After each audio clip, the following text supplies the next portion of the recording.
Hola, mi nombre es Tania Arroyo, soy psicoterapeuta del Centro de Salud Mental y Género, soy licenciada en Comunicación y Periodismo y bueno, tengo los diplomados en Codependencia y Comunicación Asertiva. Yo me encargo dentro del Centro de Salud Mental y Género en dar estos temas, ya llevo varios talleres con estos temas, por eso agradezco la invitación para poder llegar a ustedes y poder exponer este tema tan importante que es la dependencia emocional.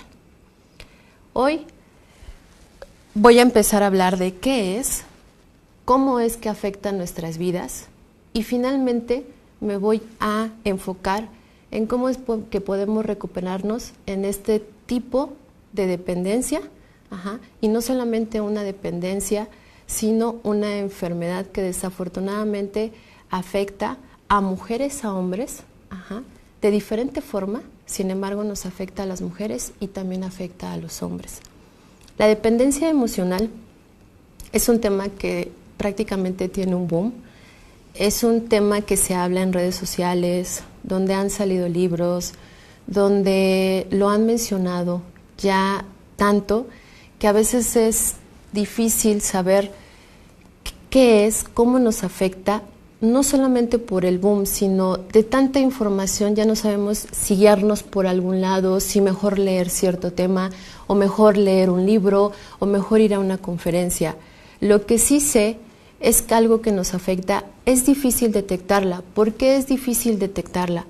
Porque se vuelve un estilo de vida, se vuelve tan cotidiano los síntomas y la manera en la que nos afecta que es difícil saber cómo nos está afectando la dependencia emocional.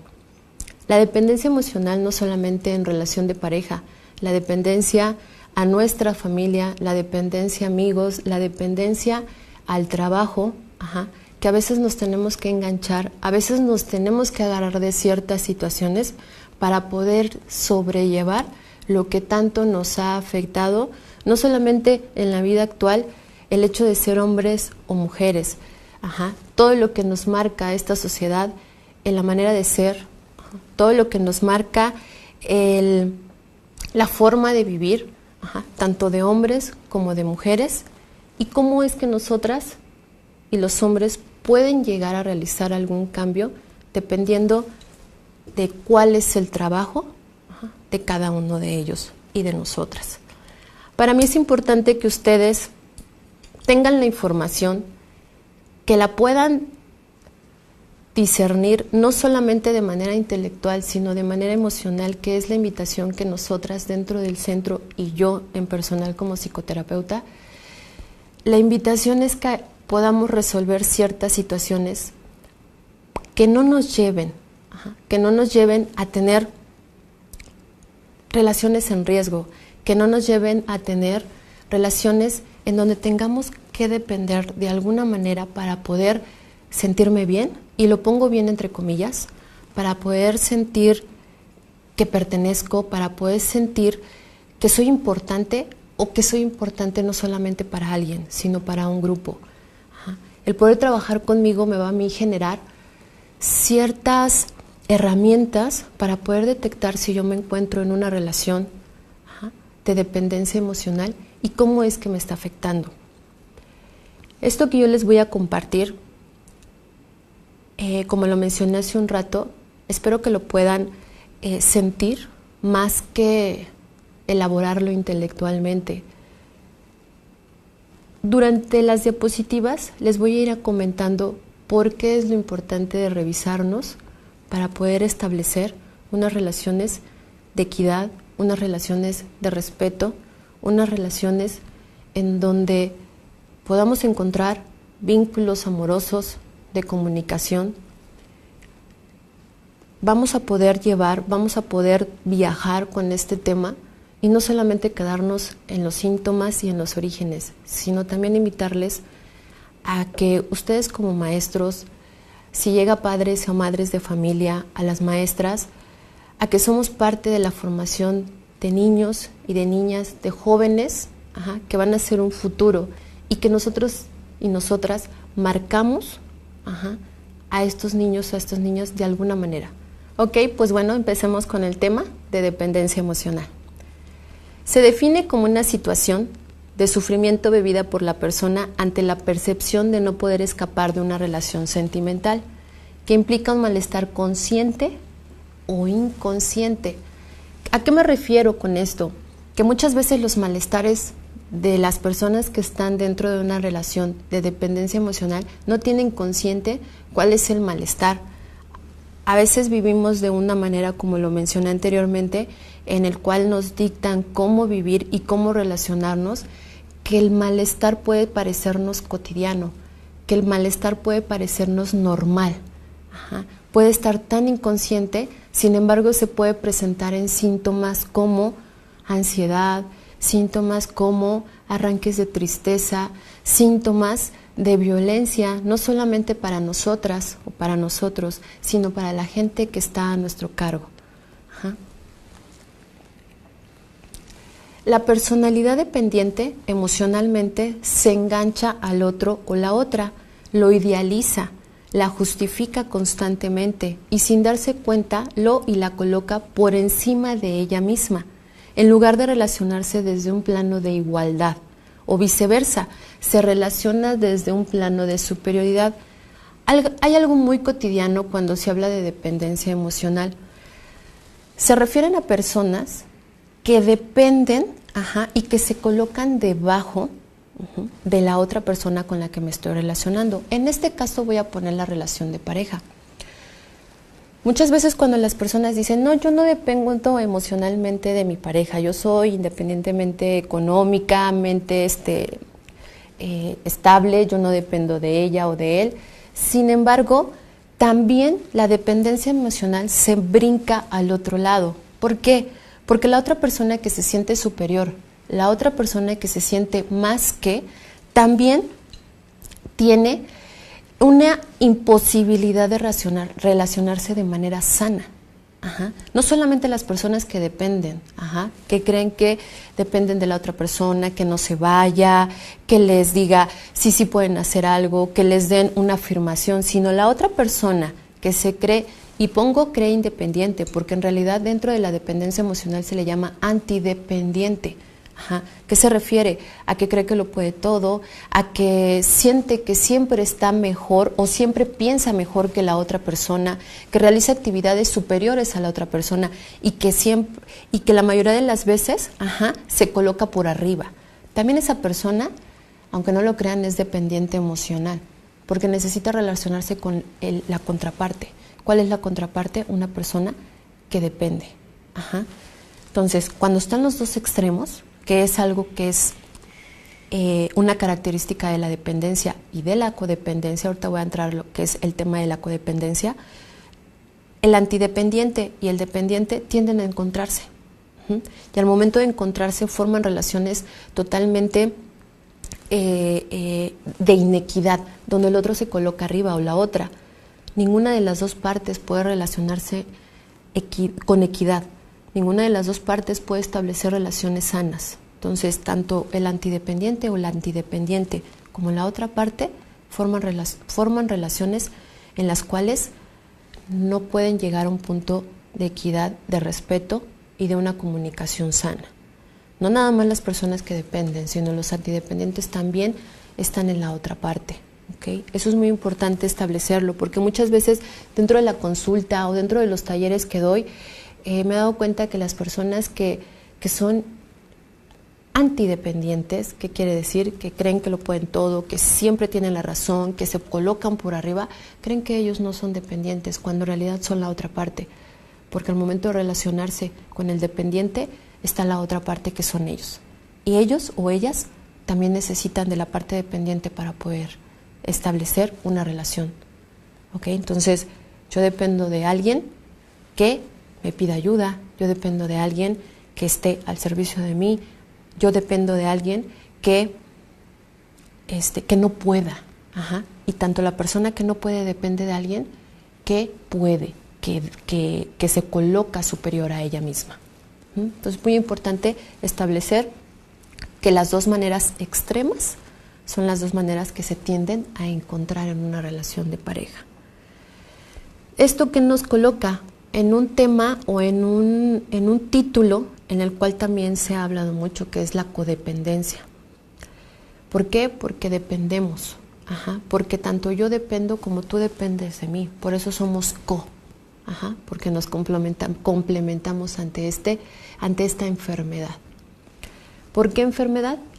Es una enfermedad que se vuelve un estilo de vida, en donde esta condición psicológica se manifiesta con una excesiva y a menudo inapropiada preocupación por las dificultades de alguien más.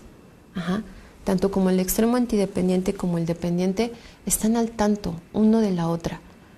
Están al tanto de lo que hace, de lo que no hace, porque yo dependo de la otra persona, de que esté al tanto de mí, y la otra persona depende de estar al tanto de las y los demás.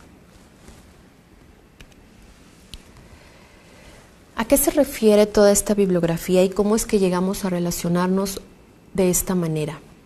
Pues aunque parezca muy repetitivo, estamos colocando relaciones de esta manera porque tuvimos una infancia en donde nosotros aprendimos a relacionarnos en nuestro núcleo familiar. En ese núcleo familiar donde nosotras y nosotros observamos cómo se relacionan las parejas, si es que estábamos dentro de una familia convencional, papá, mamá, o cómo se relacionaba mamá, si solamente estaba mamá, o papá, cómo se relacionaba con sus parejas, o mis abuelas con mi abuelo, o mis tíos con mis tías, dependiendo de los cuidadores principales. Nosotros y nosotras, los niños, aprendemos a convivir de esta manera. No nacimos así, no venían nuestros genes.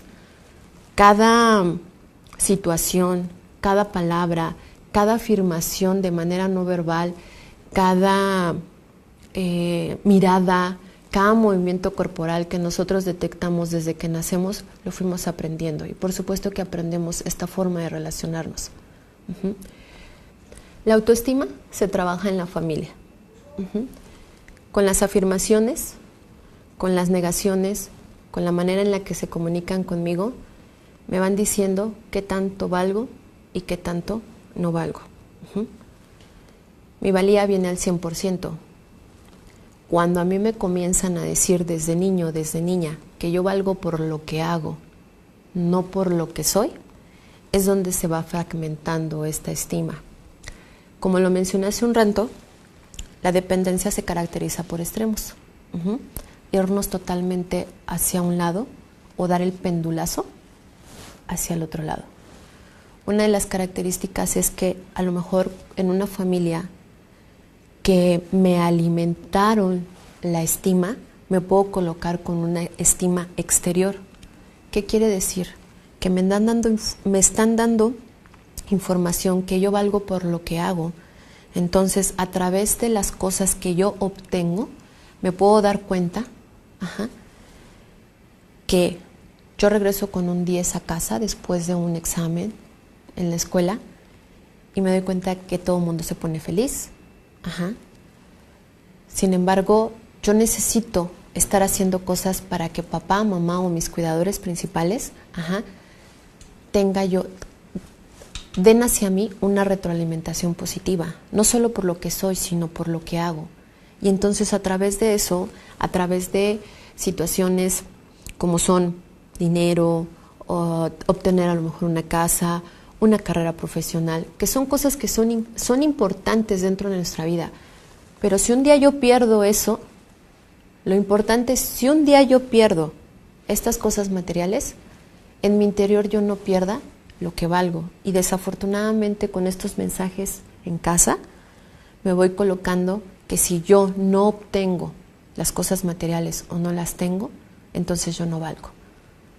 De ese lado se puede ir la estima. ¿O qué otro lado se puede ir la estima? A que me recibo mensajes que yo valgo menos que alguien, cuando son muchísimas críticas, cuando me comparan, cuando recibo regaños por las cosas que estoy aprendiendo, cuando soy niño y niña y estoy aprendiendo a amarrarme las agujetas, a tomar un vaso, y en lugar de recibir una retroalimentación de que esto no se hace así, esto se hace así, lo que recibo es un regaño, entonces yo me puedo colocar en menos que. Y mi estima, va a estar siempre colocada y yo me voy a estar colocando, menos que las otras personas. Ese se le llama cuando la autoestima es deficiente, cuando la estima se tiene que estar trabajando o tengo que estar obteniendo algo para poder yo sentirme a gusto, para poder yo relacionarme con alguien. Cuando somos niñas y niños se van fragmentando, se va condicionando mi valía, y entonces cuando yo me comienzo a relacionar con alguien, yo me voy colocando menos que o me voy colocando superior que, y entonces coloco relaciones de esta manera, y de esta manera no va a haber una relación equitativa, no va a haber una relación sana. Por eso es tan importante trabajar con la estima que yo soy, con la estima que, y lo menciono que yo soy, no que yo tengo, porque la estima se es, la estima no se tiene. Entonces, los niños y las niñas valen por lo que son. Esos mensajes necesitamos trabajarlos. No solamente hacia ellos. Es muy difícil trabajar con niños y niñas si nosotras, como psicoterapeutas en mi caso, y dentro del centro, no hemos trabajado con nuestra estima. Yo no puedo trabajar con alguien, yo no puedo trabajar su estima si yo no he observado primero la mía. Lo mismo es también para todas las personas que en algún momento quieran ayudar, apoyar, a tener círculos que puedan trabajar estos temas. Es difícil llegar a ellos, llegar a estas personas, llegar hacia los jóvenes si yo me coloco con lo que yo sé y no lo que siento. Si yo me coloco con lo que ¿qué me pasó a mí? Es más fácil que yo pueda saber qué le puede estar pasando a esa o a ese adolescente, a ese o a esa niña. Así lo menciono en esta diapositiva, en donde la autoestima baja, o a veces inexistente, nos da mensajes de que valemos menos que. O la autoestima o estima externa o arrogante, donde nos sentimos especiales y totalmente superiores a las otras personas. Nos dan muchos mensajes de mejor que.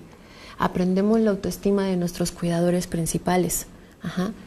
Es muy importante que nosotras tengamos un autoconocimiento. Las personas podamos obtener un autoconocimiento para saber cómo yo me coloco en mis relaciones. A veces nos cuestionamos mucho, bueno, entonces, ¿qué hago yo? ¿Por qué me pasa a mí que me relaciono uno o con otro o con otra y no me puedo relacionar de manera sana? Porque el trabajo muchas veces es, ¿qué es lo que me está pasando a mí? Y si yo quiero apoyar a otros grupos, es importante saber qué me pasó a mí y cómo se pueda estar sintiendo la otra persona, porque en algún momento es muy posible que yo me pueda sentir igual que ese niño, esa niña, ese adolescente, que en algún momento yo lo viví. Entonces, esta es la invitación. El primer trabajo que se realiza para poder saber si yo me involucro de manera dependiente o antidependiente es saber qué tipo de estima tengo. Si hay estima, si no hay estima o si hay una estima arrogante. Esa es la invitación a trabajar con la autoestima. ¿Por qué? Porque dentro de una estima con niveles inadecuados, nos vamos a ir relacionando de una manera en donde si a mí me dan una opinión negativa,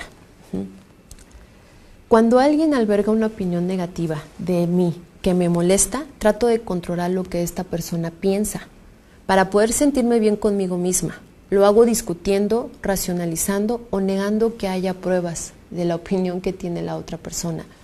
Esas son las consecuencias que pueden estar manifestándose en mí cuando mi autoestima está en un nivel inadecuado. Me puedo molestar por lo que estás opinando de mí. Puedo controlar o quiero controlar lo que tú dices de mí. Cuando el control no lo tenemos con nadie. Ajá. A veces ni nosotros mismos sabemos cómo es ese control. Estos son los efectos que nos pueden estar dando una autoestima inadecuada. Les voy a mencionar otro ejemplo. Si percibo que una persona me ha ofendido, sea la ofensa real o imaginaria, siento un golpe de mi autoestima, que me hace avergonzarme de mí misma o mismo. Esto se debe a que creo que carezco de valor. Entonces tengo una necesidad de castigar a esa persona para recobrar mi sensación de valía. Ajá. Ahora sí que comúnmente se vuelve este tipo de ahora me la pagas. Ajá. Cuando hay ciertas discusiones y hay una sensación de ofensa hacia mí, cuando el nivel de estima es inadecuado, yo siento una necesidad, ajá, de recobrar mi valía castigando a la otra persona. Es una manera que me puedo dar cuenta cómo está mi nivel de estima y si necesito trabajarla. Okay. Otra característica de un nivel inadecuado de autoestima es si nos creemos carentes de valor y menos que, tal vez sintamos que no tenemos méritos para relacionarnos con las o con los otros o con un poder superior. Ajá. ¿Qué se refiere a esto? Lo que les mencionaba, a veces pasa que las personas cuando conocen a alguien, mira, es que es doctor en cierto tema, es maestro en cierto tema, ajá, y yo me considero que valgo menos, difícilmente voy a poder entablar una conversación con esa persona porque me voy a sentir observada, me voy a sentir calificada, ajá, porque siento que está observando y que se va a dar cuenta, ajá, que yo no sé, que se va a dar cuenta que soy menos que ella. Ajá. ¿Por qué? Porque mi valía la coloco nuevamente en lo que yo hago en lugar de lo que yo soy. Y también la coloco en las otras personas. Desafortunadamente, doy valor a lo que las otras personas hacen que en lugar de darle valor a lo que la otra persona que tengo enfrente, al ser, simplemente al ser. Esto nada más ahorita se me ocurre. Nosotros manejamos mucho la palabra respetar, ¿no? Y cuando yo pregunto en mis talleres, para ustedes, ¿qué es respetar? Bueno, respetar es que yo respeto a las otras personas, hasta utilizan la misma palabra, yo respeto a las otras personas, no las invado, no las insulto, no les grito, ¿no? Hay diferentes conversaciones que se generan dentro del taller. Y lo que pasa es que cuando yo les comento, bueno, ¿y qué pasa con el respetarme? ¿No? ¿Cómo te respetas tú? Hay a veces muchos silencios, ajá, porque colocamos mucho el respetar, ajá, hacia la otra persona y no colocamos el respetar hacia nosotros. Respetar significa simplemente mirar. Uh-huh. Entonces, cuando yo me coloco en menos que, dejo de mirar a la otra persona. Dejo de respetarla. Cuando yo me coloco en menos que, dejo de respetarme a mí porque dejo de mirarme, dejo de mirar mi valía. Ajá. Son situaciones muy, muy profundas. A veces creemos que de manera racional podemos hacer un cambio. Y dentro de la terapia puedo darme cuenta, en mi propia experiencia y en la experiencia que tengo con mis consultantes, es que el trabajo es un trabajo interno, es un trabajo profundo, para poder yo saber de qué manera me respeto, de qué manera respeto a la otra persona y cómo es que a veces el no respetarme, ajá, afecta la relación que tengo con la otra persona. Uh-huh. Porque invado, porque me invado a mí misma, porque no me coloco en una situación, ajá, de cuidado. Y ya con eso no necesito cuidar al otro o descuidar al otro. Descuidándome a mí, descuido mi relación, ajá, con la otra persona. Por otra parte, si somos arrogantes y ostentosos, nos convertimos en nuestro propio poder superior y no necesitamos un poder superior externo, mucho menos necesitamos de otra persona. Ajá. Esa es otra característica de la dependencia emocional. Por eso es muy importante esta parte de los extremos, ¿ok?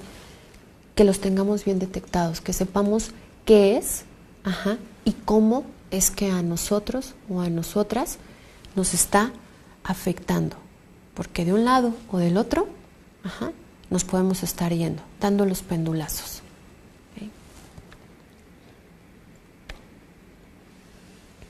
El proceso de una adicción se puede utilizar para tapar el dolor de sentirse menos que. Muchas veces, y esto ya lo hemos visto, cuando dependemos en una relación emocional, también hay una dependencia al trabajo, al ejercicio, al cigarro, al alcohol, a las drogas, porque necesitamos estar tapando esa necesidad y necesito depender de algo. Si en este momento no estoy en una relación, o si estoy en una relación, para tapar estas sensaciones que no pueden ser más que no gratas, o sea, son sensaciones que no son gratas, me puedo estar evadiendo a través de ciertas situaciones como es, lo comenté, el alcohol, las drogas, el cigarro, el trabajar más de 8 horas, el mismo gimnasio que ahora ya se han vuelto un tema y que sí es una realidad. Necesitamos estar ocupando la mente porque si no empezamos a tener contacto con nosotros y a veces no es agradable ese contacto.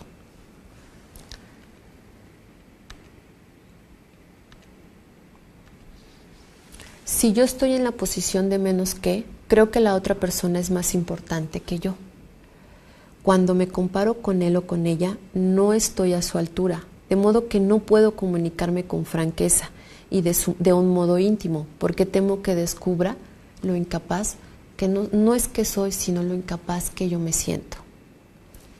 Si mi posición es de mejor que, a menudo envío mensajes indicativos de que juzgo, de que condeno, de modo que para él, el otro o la otra resulta inseguro ser quien es y arriesgarse a la intimidad conmigo.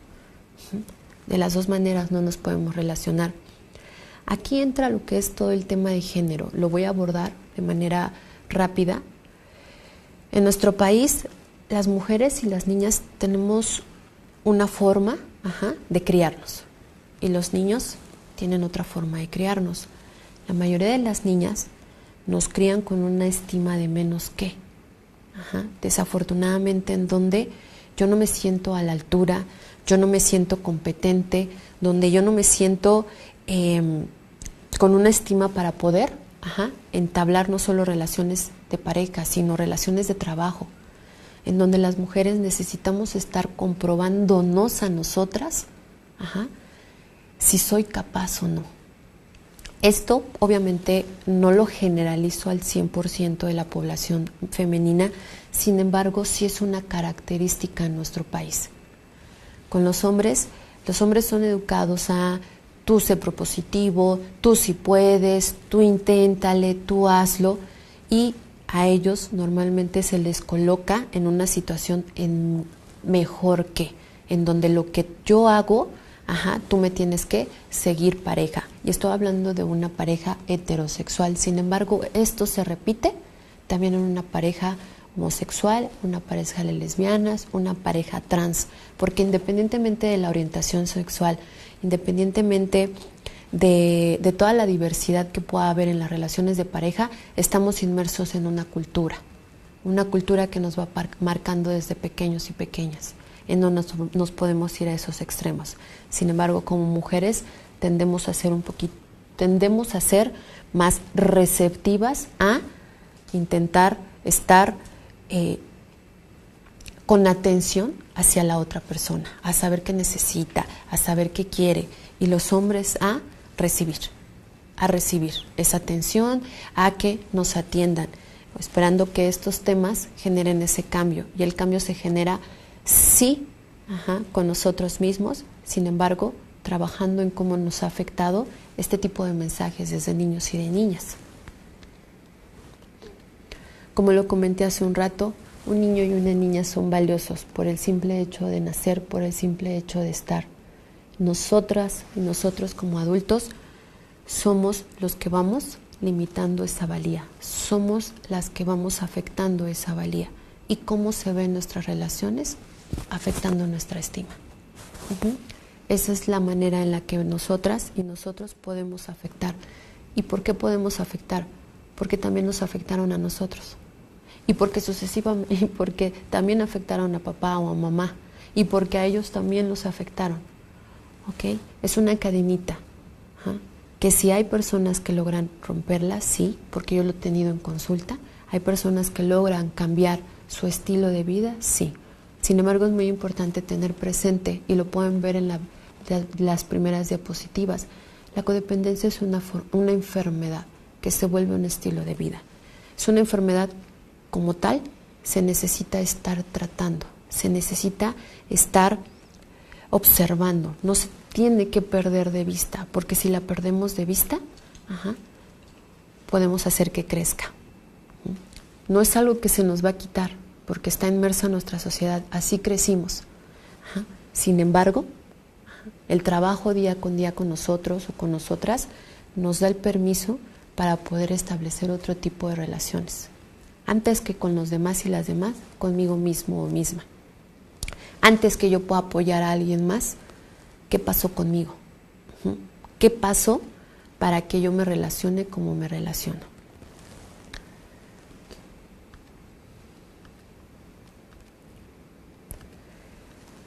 Muchas veces esta valía se ve mermada por una familia disfuncional, que ya lo estuve mencionando. ¿Cómo se ve que es una familia disfuncional? Porque hay abuso. Porque hay abuso de diferentes magnitudes. Porque hay abuso físico, porque hay abuso emocional, psicológico, abuso intelectual, cuando creemos que los niños no entienden, cuando creemos que los niños no saben, o no se enteran de lo que está pasando. Y vámonos con los abusos más fuertes, el abuso sexual, el abuso físico, donde invadimos lo más sagrado o lo más importante que tiene una persona en este mundo y en esta vida, que es su cuerpo. Cuando nosotras invadimos el cuerpo de una niña o de un niño de manera física, de manera emocional, de manera sexual, le estamos invadiendo todo. Le estamos diciendo, cualquiera puede venir a hacer contigo lo que quiera. Porque yo, que digo quererte, puedo invadirte. La otra persona, en sus relaciones de pareja, puede invadirlo. Ya sea que se vaya al otro extremo, porque muchas personas van a decir, bueno, a mí no me pasa nada, yo me defiendo. No, no te pasa nada porque no permites una relación sana. Tampoco el otro extremo la pasa bien.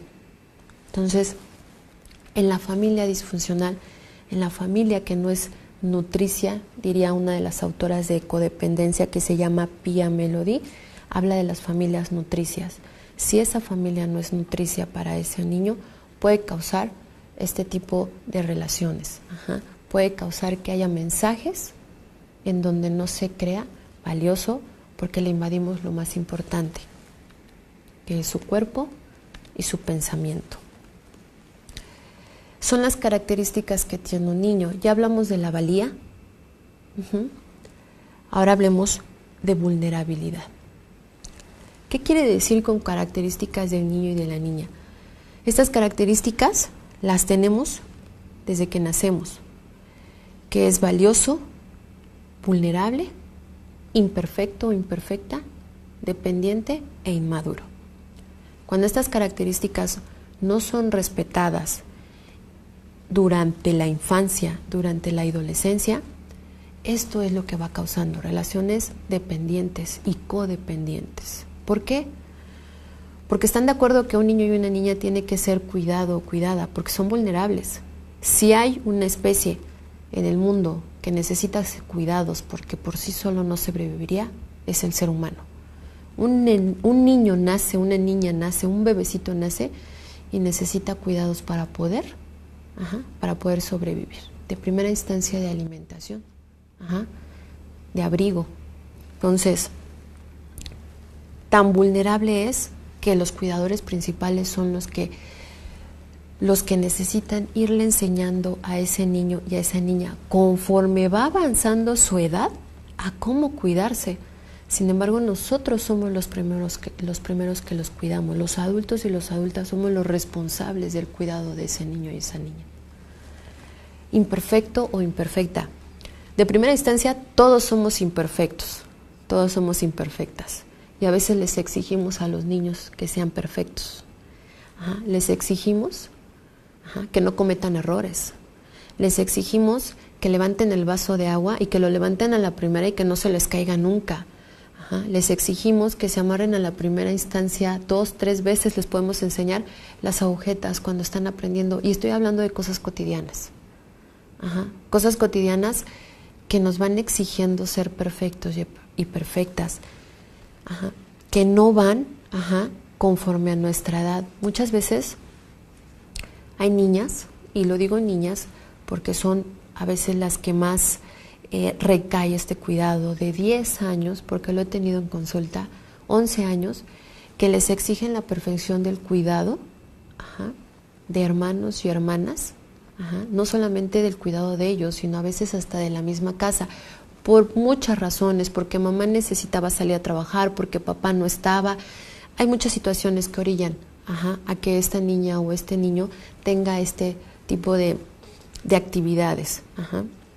Sin embargo, pues ahí es donde va mermándose esta imperfección. ¿Por qué? Porque se le está exigiendo que tenga quehaceres que no van con su edad. Y entonces en el libro que les mencionaba de Pia Melody, habla de niños adultos, que dejan de ser niños. Y de alguna manera se vuelven en esos niños adultos que tienen al cuidado a otras personitas. Y que al crecer, por supuesto que sienten que si fallan en algo no están bien, por supuesto que sienten que si fallan no son perfectas, aunque saben que no hay imperfección, hay una información ahí en donde se exigen la perfección, se exigen ser perfectas o perfectos en ámbitos donde no existe, nadie es perfecto. Y si desde niños les vamos dando esa información, cuando hay una falla, cuando hay algo incorrecto que se hizo, hay un castigo muy fuerte, aquí y aquí. Hay un castigo para ellos mismos y ellas mismas, se autocastigan. ¿Okay? Otra característica es que los niños y las niñas son dependientes. O sea, ese es algo que es invaluable. Los niños y las niñas son dependientes, dependen de nosotros. Nosotros necesitamos darle esas necesidades, necesitamos cubrirles esas necesidades.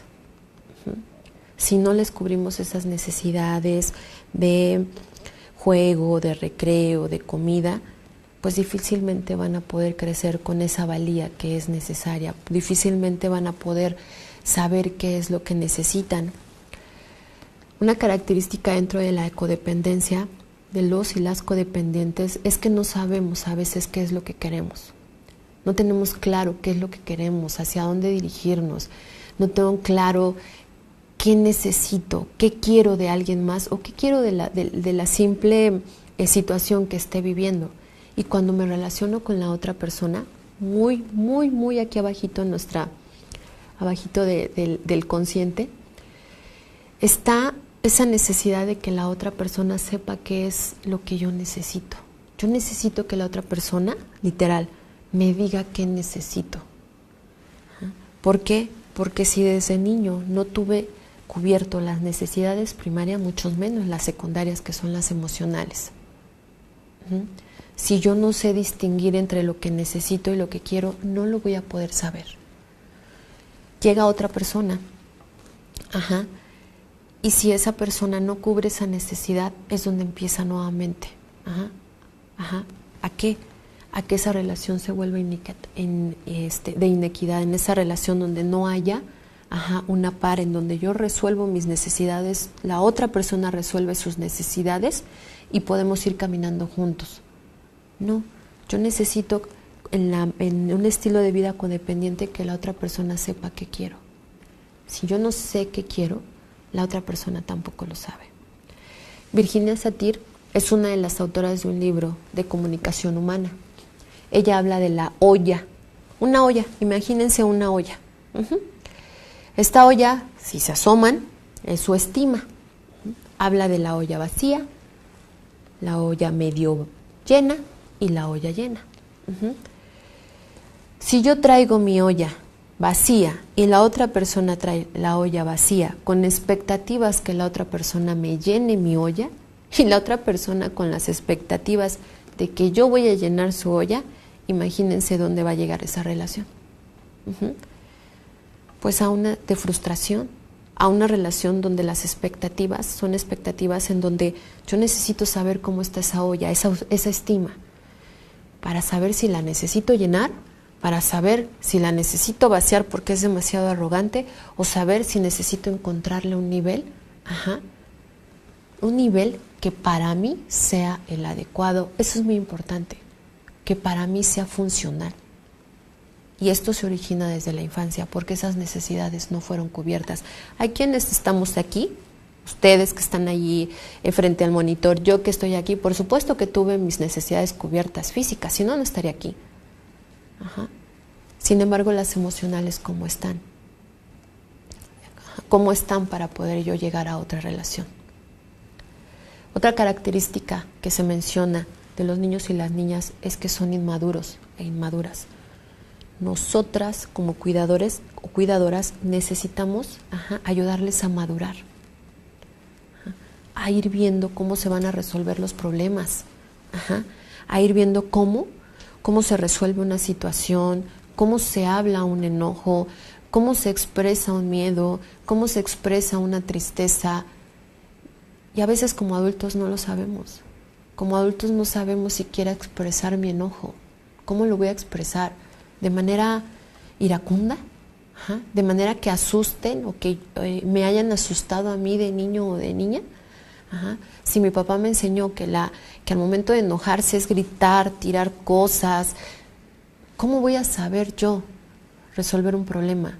Si al momento de que mi mamá y mi papá tienen un problema y mi mamá le aplica la ley del hielo a mi papá, una semana, 2 semanas, 3 semanas, y de repente al otro día ya no pasó nada, como si nada hubiera pasado, ¿cómo es que a mí me enseñan esa realidad? ¿Cómo me enseñan a afrontarla? ¿Cómo me enseñan a decirle, ok, yo tengo miedo, yo estoy enojada, pero necesito hablar contigo? Sin embargo, necesito abordar un tema.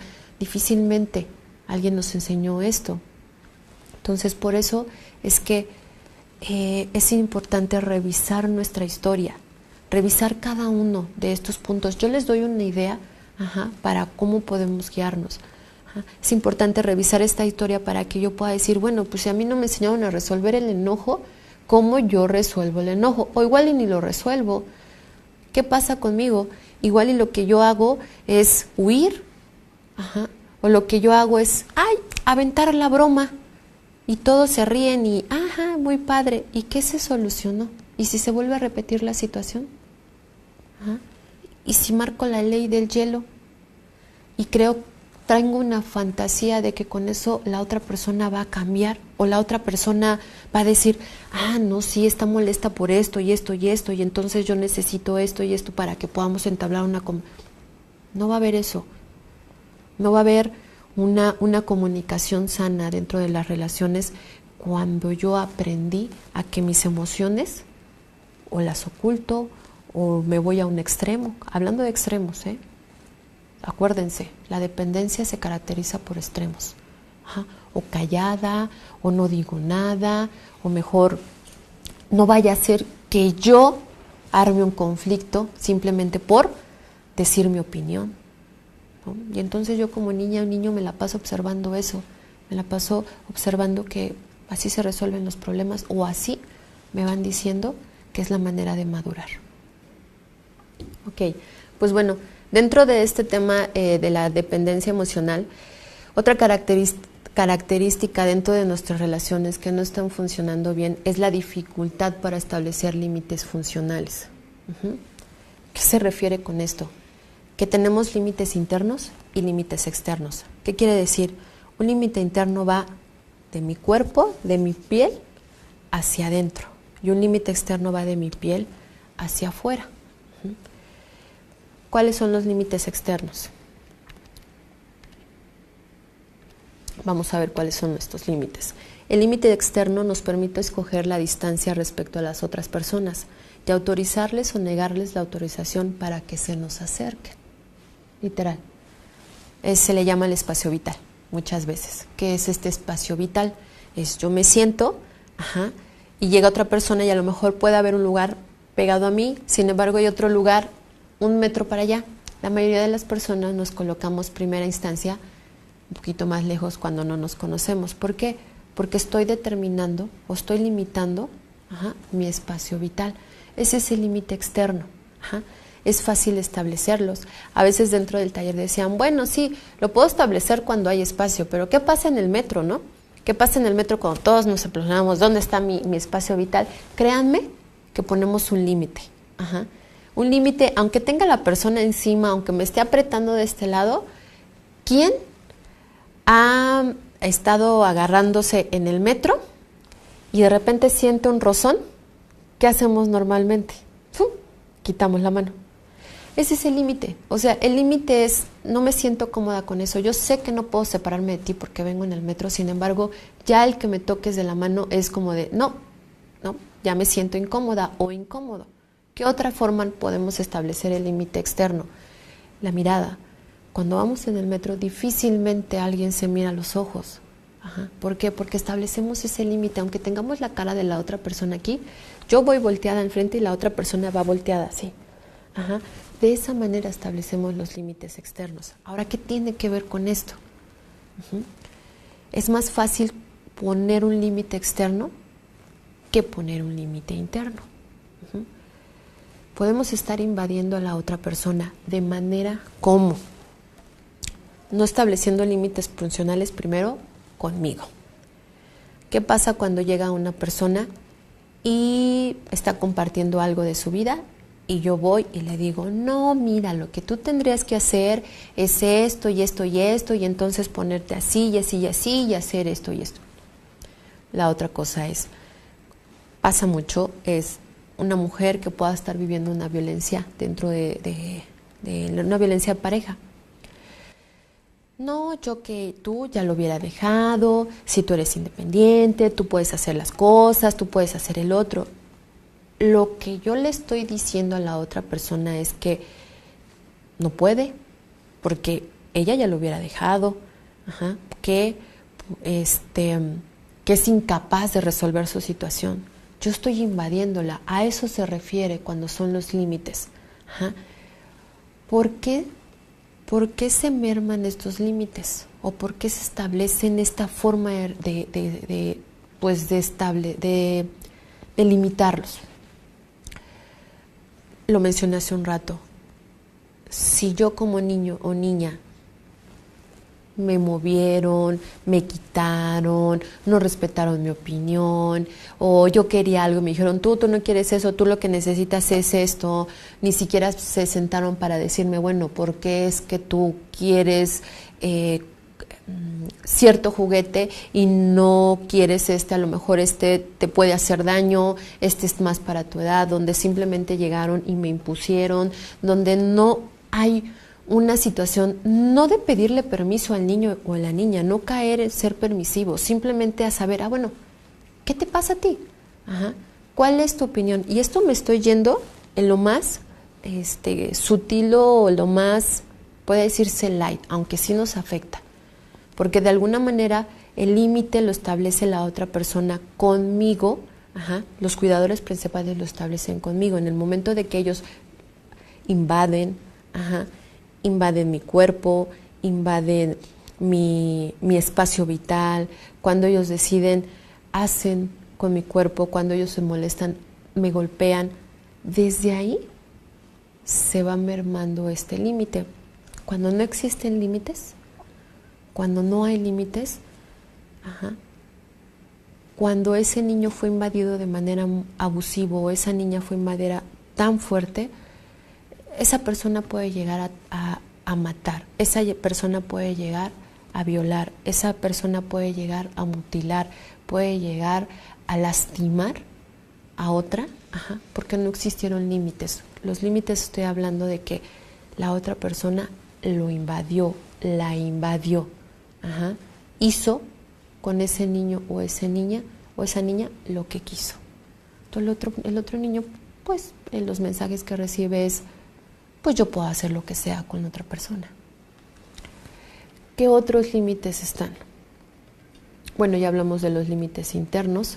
Los límites internos nos protegen, nuestros pensamientos, sentimientos y conductas, nos mantiene funcionales. ¿Qué quiere decir? Cuando yo tengo bien delimitado mi límite interno, yo puedo defender una postura, yo puedo defender lo que pienso, o a veces no defenderlo, simplemente decirlo. Yo puedo actuar en pensamiento y en conducta. Yo puedo respetar mis sentimientos. Cuando yo no tengo un límite interno, puede llegar la otra persona, puede llegar y decirme, ¿sabes qué? Es que yo opino esto y esto y esto, y entonces yo creo, ¿tú qué opinas? No, pues sí, creo que sí está bien lo que tú estás diciendo, ¿no? Y llega otra persona. Me dice, no, pero es que yo opino lo contrario porque debe de decir y actuar de esta manera. Y bueno, sí, también de esta manera. No tengo una posición. Cualquier persona puede llegar a invadir este límite interno. De esta manera, se ve afectado mis relaciones de pareja, porque yo no me defino. Yo no defino mi conducta, yo no defino mis pensamientos, yo no defino mis sentimientos. Porque desde niño no supe cómo defenderlos. Y si en algún momento lo defendí, a lo mejor hubo represalias. Hay muchos niños y niñas que de veras te colocan en una situación en la de ¿y por qué? ¿Y por qué tú sí lo haces y yo no? Y a veces la represalia es, pues sí, porque tú no y porque yo sí. Si nos vamos light, porque a veces puede ser un golpe, el que puede ser la represalia. Cuando un niño o una niña, y lo pongo entre comillas, reta a la adulta o el adulto, en realidad no la reta, simplemente está siendo congruente, decir, bueno, ¿por qué pasa esto y tú sí puedes realizar esto y yo no? Cuestiona las conductas. Un niño sano y una niña sana de veras nos cuestionan. Nos cuestionas cuando algo no le es congruente. Y a veces las represalias pueden ser muy fuertes. Cuando hay límites externos e internos intactos y flexibles, cuando nos enseñaron esos límites flexibles, ¿qué quiere decir? Podemos establecer relaciones íntimas, cuando así yo lo decido. Están protegidos contra el abuso físico, sexual, emocional, intelectual. Cuando tenemos esos límites intactos, un niño o una niña puede decir, tú no me puedes hacer eso. ¿Por qué tú me haces esto si no está bien? Porque fue alimentado, porque fue respetado, porque su opinión cuenta. Aunque tenga 3 o 4 años, es integrante de una familia. No es estarle pidiendo permiso a ese niño o estar pidiendo la opinión, es simplemente el que tú le preguntes al niño, ¿y qué opinas? Imagínense la fuerza que se le da a ese niño simplemente decir, ay, me preguntaron y yo qué opino de esto. Siempre y cuando respetemos o veamos la edad en la que está ese niño y esa niña, qué tema puede abordar ese niño y esa niña. Así es como nosotros fomentamos esos límites. Como les comenté, cuando no hay límites, podemos llegar a dañar a otra persona, podemos llegar a lastimarla. Los límites enseñan. Los niños y las niñas no tienen límites, no saben cómo protegerse. Los principales cuidadores tienen que proteger al niño o a la niña del maltrato. Sin dejar de respetarlo, los cuidadores tienen que hacer saber cuando son abusivos. Cuando son abusivos. Estos niños, como no tienen límites, pueden a lo mejor agarrar y hacer un berrinche a mitad del centro comercial. Porque sí, porque no tienen límites, porque necesitamos enseñárselos. ¿Cómo resuelvo yo como adulto o como adulta esta situación? Si yo no supe cómo resolverlo en mi niñez o no lo supieron resolver y yo no lo aprendí, difícilmente voy a lidiar con ese niño o con esa niña de una manera sana. Puedo tener represalias para que su conducta cambie. ¿Vale? Como lo comentaba, puede haber límites inexistentes en donde podemos lastimar, a grado de matar a alguien, porque yo puedo hacer eso, porque yo me creo con la facultad de invadir a una persona de esa magnitud. Cuando las personas, y lo voy a decir así, neuróticas, como yo, como las que funcionamos, como las que vamos a la escuela, como las que conseguimos un trabajo, como las que tenemos una familia. Vamos creando estas relaciones, ya sea que de manera dependiente, sin embargo, bueno, ahí voy teniendo esas relaciones, las voy manteniendo, no me gusta, sin embargo, esta forma de relacionarme me puede establecer sistemas. ¿Qué sistemas son esos? Cuando yo no tengo límites, y lo dije hace un rato, puedo aprender de casa una manera de expresar el cólera, una manera de expresar el miedo, el silencio. Estos sistemas yo los voy aprendiendo, cómo expresarlos o cómo no expresarlos. Y me va teniendo, en lugar de límites, lo único que me va poniendo son muros. Muros que se van colocando más grandes y más grandes y más grandes, hasta llegar a un momento en que para mí es muy difícil poder tener una relación sana. Para mí es muy difícil poder tener una relación equitativa, porque la manera en la que yo establezco o la manera en la que yo expreso ese cólera puede dañar a la otra persona y me puede dañar a mí. Y en lugar de haber una comunicación, lo único que hay es insultos, lo único que hay es violencia. Otro sistema que me puede a mí estar afectando es que me puedo ir hacia el miedo. Si yo tengo miedo, lo único que levanto también es muro. Ese muro tampoco me permite relacionarme con la otra persona. Si no logro expresar ese miedo, el miedo que me da que la otra persona grite, el miedo que me da que la otra persona me deje de hablar, el miedo que me da que la otra persona me golpee, hablando de situaciones extremas, por supuesto que no voy a establecer relaciones. No voy a tener límites, lo único que voy a poner, sí, me pegaste, sí, me insultaste, levanto mi muro, de cólera, de miedo, de silencio o de palabras. ¿Cómo puede ser de palabras? Cuando no dejo que la otra persona hable, cuando yo solamente estoy hablando en un monólogo, y si la otra persona quiere decir su opinión, yo sigo, y en lugar podría decir, bueno, yo ya tuve una conversación con alguien con mi pareja, un ejemplo, para poder arreglar este problema, y en realidad lo que hubo es un monólogo, y no me permitió establecer una relación, sino simplemente voy construyendo esos muros que al final me vuelven en una sensación de no ser escuchado o escuchada, o de ser ignorado o ignorada ante este tipo de situaciones. Por eso es muy importante que revisemos qué tanto nuestros límites se afectaron, qué tanto aprendimos a expresar este tipo de emociones, para poder saber si yo las expreso o si no las expreso. Porque si yo quiero hablar de algo que me está pasando, necesito saber cómo yo he hablado antes o cómo aprendí a que eso se habla, si es que se habla. Tenemos el movimiento de ida y vuelta entre muros y límites inexistentes, donde yo puedo invadir a la otra persona completamente, o donde yo puedo colocar mi muro de silencio.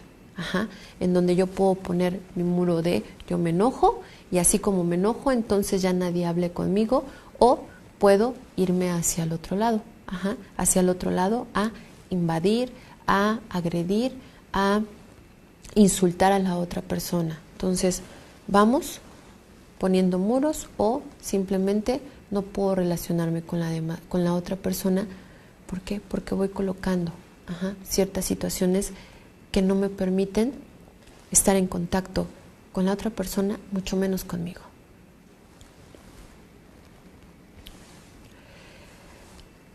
La otra característica que a nosotras como codependientes dentro de este estilo de vida, ¿qué dificultad nos da asumir la propia realidad? ¿A qué significa con esto? ¿Qué significa esto de asumir la propia realidad? Los codependientes o las codependientes manifiestan que no son. ¿Qué es esto? Dificultad para poder asumir y experimentar una propia realidad. Este estilo de vida, nos dicen, es que a veces me cuesta trabajo definirme. Cuando llegan las mujeres, los hombres, la mayoría mujeres, que son las que llegan a consulta, mencionan, me cuesta trabajo saber quién soy, cuando me preguntan quién eres, a veces no viene una respuesta. Me cuesta trabajo definirme. Ajá. Asumir la propia realidad es qué soy, quién soy, cómo me relaciono con las otras personas, qué hago, qué no hago, qué consecuencias tienen mis acciones, cómo resuelvo estas consecuencias. A veces nos cuesta trabajo llegar a ese punto, llegar a saber, a conocer qué nos pasa, qué es lo que me lleva a mí a tomar una decisión. A veces nos colocamos en esa decisión y ya no supimos, a ver, ¿en qué momento me coloqué yo aquí? ¿Cómo es que llegué aquí? Esa es una de las consecuencias, uno de los síntomas, una de las formas, tanto como lo de la estima, los límites y asumir nuestra propia realidad. Vamos con 3. ¿A qué se refiere?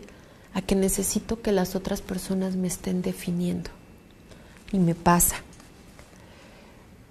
Cuando le pregunto a alguien, oye, ¿y tú cómo eres? Bueno, a mí me han dicho, por ejemplo, mi mamá me dice que soy muy trabajadora, o mi hermana me dice que soy empática, o, ¿no? Vienen a veces muchas referencias de lo que les han dicho. Y dije, ok, eso es lo que dice tu mamá, eso es lo que dice tu papá. ¿Qué te dices tú? ¿Cómo eres? Y a veces llega esto, un silencio. Cuando quitamos al papá, al esposo, a los hijos, a la esposa, a las amigas, a los amigos, viene un silencio de saber, bueno, ¿cómo soy? ¿Quién soy? ¿Qué necesito? ¿Qué quiero? Me cuesta trabajo saberlo. A esto se refiere cuando nos cuesta trabajo asumirnos a nosotros mismos. La realidad tiene 4 componentes. ¿Qué son esos 4 componentes? Nuestra realidad nos da 4 componentes. Nuestro cuerpo, el pensamiento, lo que pensamos, nuestros sentimientos y la conducta. Nuestro cuerpo es lo que parecemos, cómo funciona nuestro cuerpo. Puede ser algo tan sencillo como a veces no estar en contacto, o sea, no saber qué onda conmigo, como puedo traer de veras un dolor por días, por meses y por años.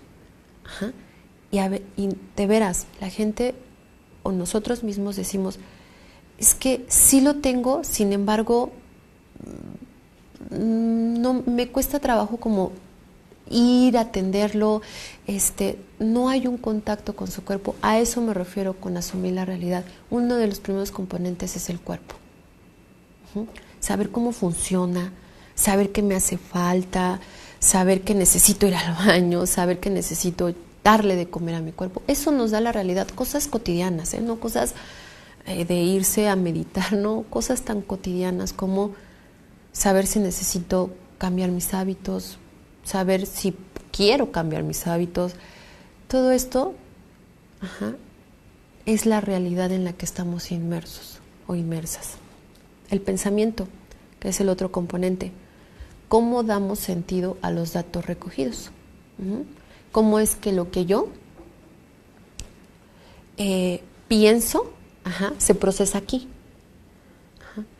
Con todo lo que traigo aquí, mi historia de vida, lo que he aprendido, lo que creo, las creencias,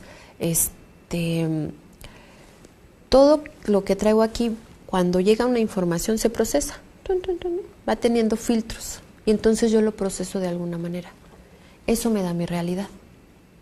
Cómo yo proceso las cosas, cómo toda la información que me llega, lo que yo estoy pensando ahorita o la misma información que pueden leer y que yo puedo leer, no llega igual.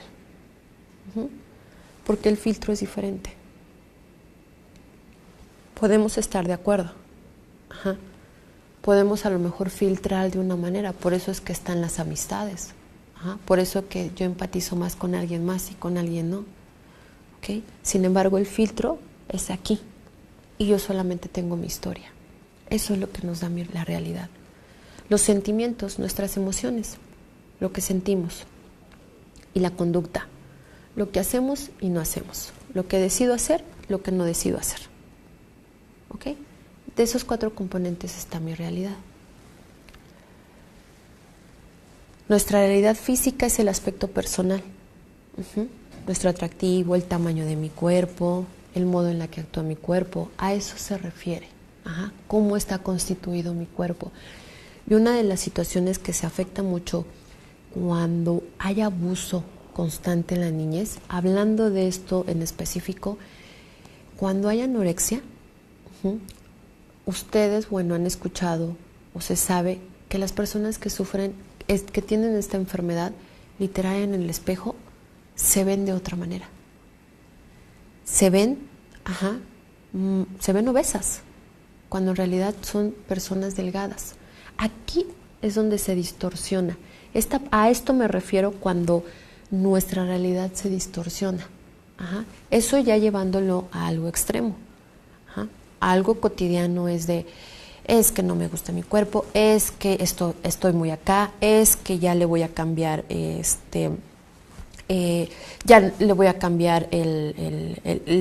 vestuario, es que no me gusta cómo me queda este vestido, es que lo que vemos al frente no nos gusta, y si no nos gusta lo que vemos, pues no nos gusta nuestra realidad. ¿Ok? Entonces se va distorsionando. Es una situación que tenemos constantemente dentro de este estilo de vida, que es la codependencia. El pensamiento. Estos datos llegan a la mente desde los sentidos, de modo que todo lo que vemos, oímos, olemos, gustamos y tocamos se considera un dato recogido, que es la percepción. ¿Cómo se daña la percepción? Un ejemplo. Cuando un niño o una niña presencia una discusión, una pelea, vamos a hablar de papá y de mamá, de una familia convencional. Mamá llorando, a lo mejor papá gritando, situaciones muy violentas, el niño o la niña escuchando. Al siguiente día, en la mañana, se levanta mamá, se levanta papá, o la dinámica que tengan, y el niño comienza a ver que todo está como si no hubiera pasado nada. O la otra situación, la mamá está llorando y el niño dice, ¿qué te pasa? O le pregunta, o se acerca, o lo que puede hacer con la mamá, y la mamá, no pasa nada, todo está bien. Yo como adulta puedo decir, no está bien, lo hace, pues porque le cuesta trabajo hablar de eso. Sin embargo, un niño y una niña de veras pueden decir, ¿Cómo que está bien? Pero estaba llorando hace un rato, o anoche se peleó con mi papá, o anoche gritaron. De esa manera se puede dañar nuestra percepción, y entonces podemos dañar, o ir dañando la manera en que recogemos estos datos.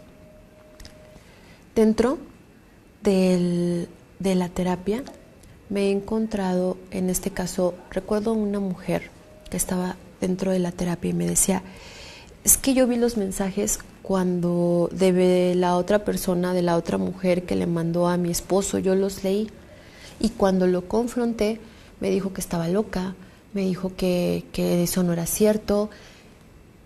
Yo como terapeuta le dije, bueno, ¿y los viste? Sí, pero... Y ella comenzó a dudar de lo que había visto, de lo que había leído. ¿Por qué? Porque su percepción puede ser, bueno, a lo mejor, pues sí, yo leí mal, por esta historia de vida. Entonces ahí, en esas situaciones, nuestra percepción se va afectando.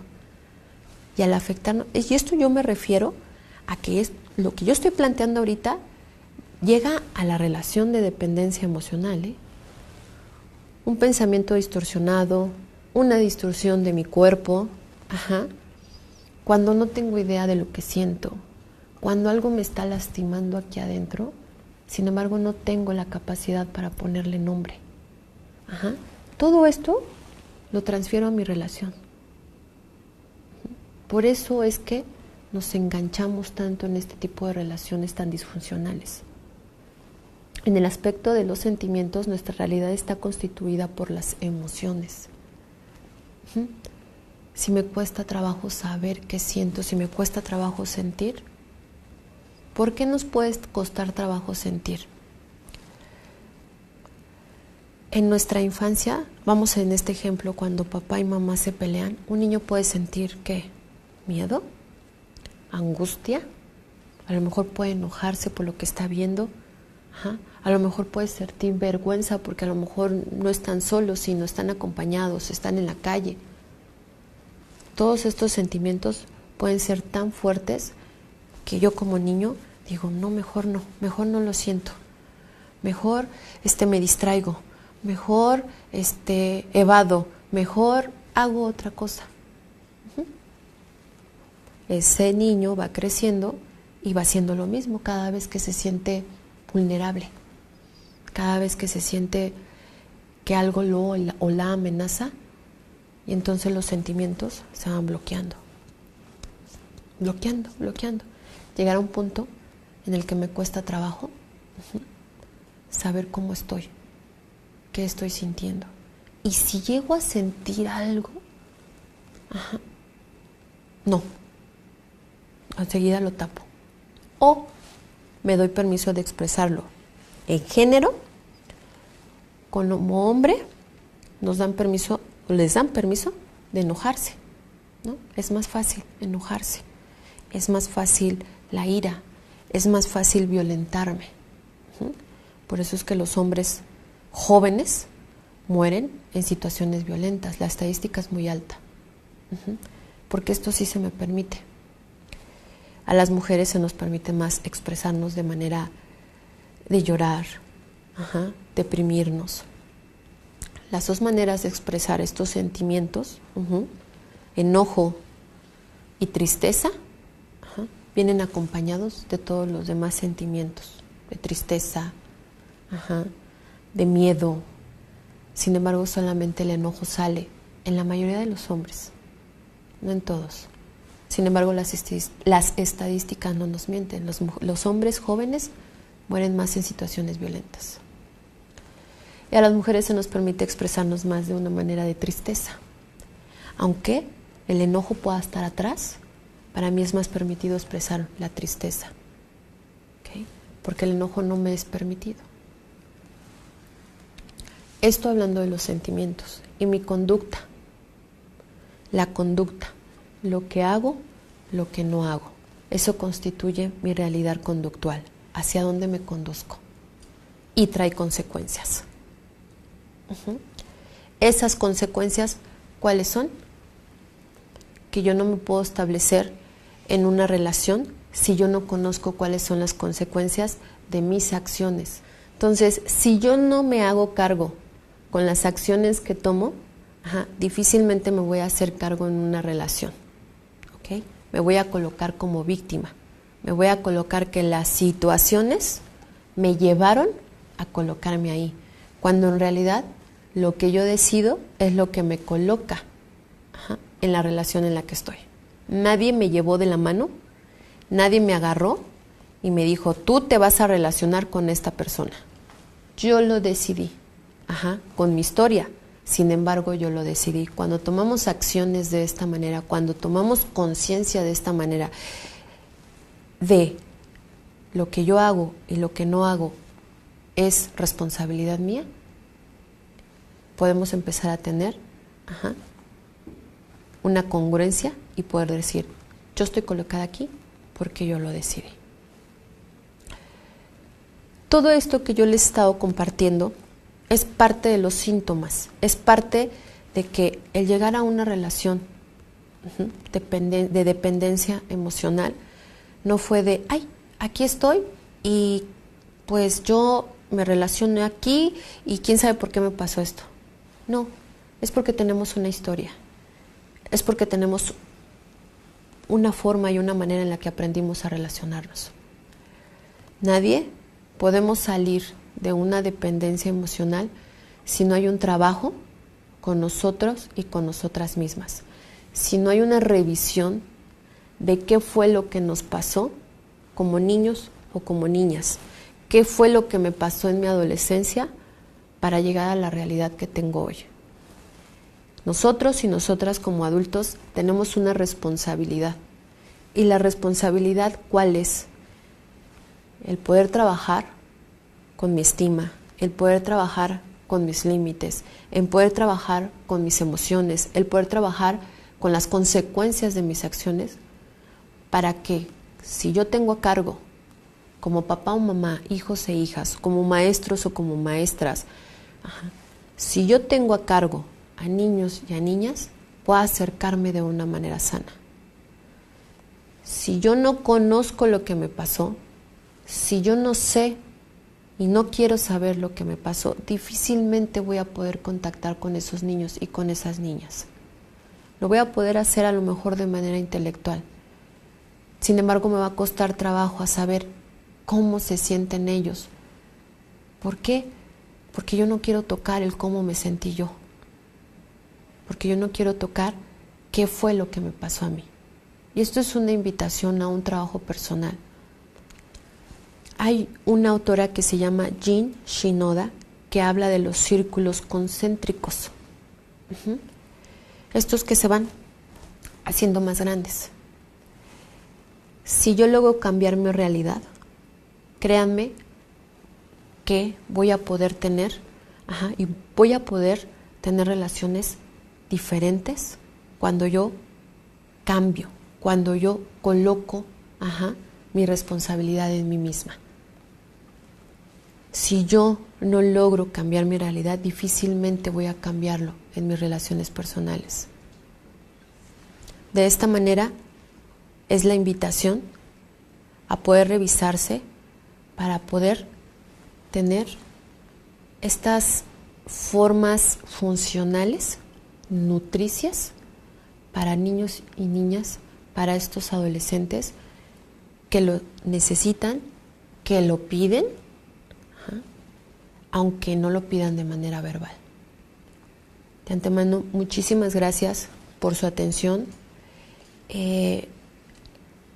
No olviden, el trabajo es continuo. Si ustedes deciden iniciar un trabajo de manera personal, siempre cuidado, siempre respetuoso y teniendo en cuenta que al final sí voy a afectar y si yo voy a convivir con la otra persona, necesito saber cómo es que yo llego a ese tipo de relación.